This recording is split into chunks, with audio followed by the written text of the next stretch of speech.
सुंदर सुंदर मिट्टी के खिलौने ले लो। अरे बहन, जब भी तुम आती हो मेरा बच्चा नए खिलौने लेने की जिद करता है। तुम किसी और गली में जाया करो।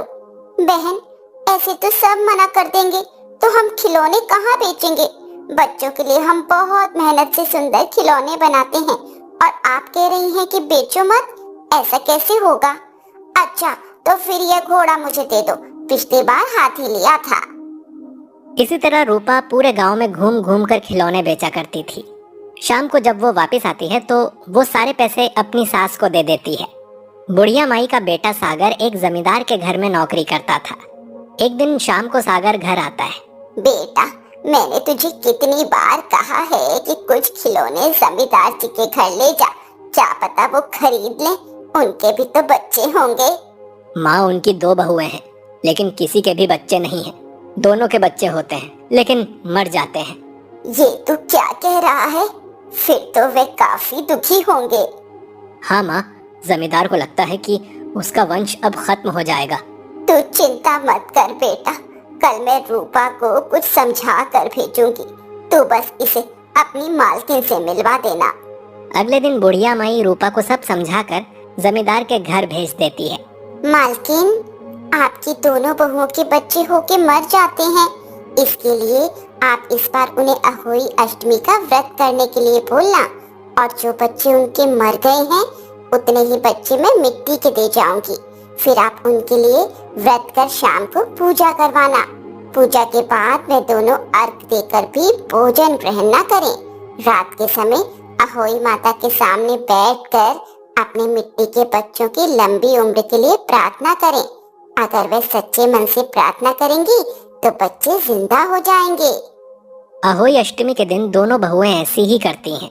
दोनों अपने बच्चों को सामने रखकर पूजा करती हैं। लेकिन पूजा के बाद छोटी बहू को बहुत भूख लग रही थी, इसीलिए वो एक लड्डू खा लेती है। रात को जब वे दोनों अहोई माता से प्रार्थना करती हैं तो बड़ी बहू के दोनों बच्चे जिंदा हो जाते हैं, लेकिन छोटी बहू के नहीं होते। अगले दिन जमींदार भागकर बुढ़िया माई के घर पहुंच जाता है और उन्हें सारी बात बताता है। ऐसा कैसे हो सकता है कि अहोई माता एक बच्चे को आशीर्वाद दे और दूसरे को नहीं? बुढ़िया माई अपनी बहू रूपा को लेकर जमींदार के घर पहुंच जाती है। माँ जी, इन खिलौनों में तो दरार आ गई है। वो मिट्टी के बने खिलौने को देखती है। बुढ़िया माई जमींदार की छोटी बहू से पूछती है, माँ जी, मुझे माफ कर दीजिए, मुझे भूख लग रही थी इसीलिए मैंने लड्डू खा लिया। ये सुनकर मालकिन को बहुत गुस्सा आया। उसने अपनी छोटी बहू को घर से निकाल दिया। ये देखकर बुढ़िया माई उसे अपने घर ले आई। 1 साल तक वो बुढ़िया माई के घर में रहकर खिलौने बनाती रही। अगली अहोई अष्टमी के दिन बुढ़िया माई बहू को लेकर जमींदार के घर पहुंची। इसे क्यों ले आई है?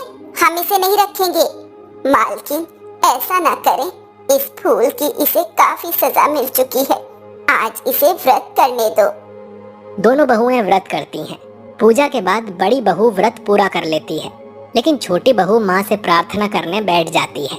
उसके घर वाले उसे छोड़कर सोने चले जाते हैं। तभी अहोई माता की कृपा से उसका बेटा जीवित हो जाता है। ये देखकर जमींदार और उसकी पत्नी बहुत खुश होते हैं। वे बुढ़िया माई और उसके बहू बेटे को बुलाकर बहुत सा धन, गहने और रहने के लिए पक्का मकान देते हैं। अहोई माँ की कृपा से रूपा के घर भी बच्चा होता है। इसके बाद हर अहोई अष्टमी पर सभी मिलकर व्रत रखते हैं और अहोई माता की पूजा करते हैं। मालती एक गरीब औरत थी जो कि एक गांव में रहती थी। वो मिट्टी के बने खिलौने बनाकर बेचती थी। उसका पति घर पर बीमार रहता था। एक उसकी सास थी जो उसे हर समय ताने मारा करती थी। एक दिन मालती बाजार से खिलौने बेचकर वापस आई तो उसकी सास बहुत गुस्से में थी। कहाँ रह गई? सारा दिल लगा दिया, घर में खाना बनेगा या सब भूखे मरेंगे? माँ जी, आज बाजार में बहुत देर हो गई, वहाँ बहुत भीड़ थी, अभी मैं खाना बना देती हूँ। मालती जल्दी से खाना बनाने लगी। इधर उसके पति ने उसे आवाज दी, मालती, तू पूरी रात बैठकर खिलौने बनाती है, सुबह से शाम तक बाजार में उन्हें बेचती है, कितना थक जाती होगी। मेरे बीमार होने से तुझे सारे काम करने पड़ रहे हैं। आप क्यों चिंता करते हैं? माँ लक्ष्मी की कृपा से मेरे खिलौने बहुत अच्छे से बिक जाते हैं। और मुझे तो ये सब करने में बहुत अच्छा लगता है। बस माँ से एक ही प्रार्थना करती हूँ, आप जल्दी से जल्दी अच्छे हो जाएं।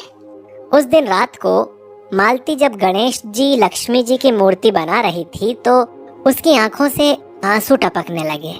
माँ, तुम सारे संसार पर कृपा करती हो। क्या मेरी झोली हमेशा खाली रहेगी? माँ, क्या कभी हमारे दिन नहीं बदलेंगे? क्या हम भी सुख से दिवाली मना पाएंगे? काश मेरे पति ठीक हो जाते तो हम भी सुख से दिवाली मना पाते। यही सोचते सोचते मालती घर के बाहर बैठकर मूर्ति में रंग भर रही थी। उसके बाद उसने वहीं पर सब मूर्तियां सूखने के लिए रख दी। वो वहीं सो गई। सुबह जब उसकी आंख खुली तो उसने देखा कि उसमें से एक लक्ष्मी जी की मूर्ति कम है। मैंने तो पूरी मूर्ति बनाई थी, एक माता की मूर्ति कम कैसे है? तभी उसके पास एक छोटी सी कन्या आई। माँ जी, आप क्या ढूंढ रही हैं? कुछ नहीं बेटी, मैंने माँ लक्ष्मी की मूर्तियाँ बनाई थी, लेकिन इनमें से मूर्ति कम है। लेकिन तुम कौन हो बेटी? मैं यहीं पास के गांव में रहती हूँ। मेरे पिता अभी कुछ सामान लेने बाजार गए हैं। क्या उनके आने तक मैं आपके यहाँ रुक सकती हूँ? अरे कोई बात नहीं, तुम बैठो, मैं तुम्हारे लिए कुछ खाने को लाती हूँ। मालती उसे घर के अंदर ले जाती है और बिठाकर खाना खिलाती है। बेटी, तुम मेरे साथ चलो, मैं बाजार में खिलौने बेचती हूँ। क्या पता वहीं तुम्हारे पिताजी मिल जाएं? कन्या मान जाती है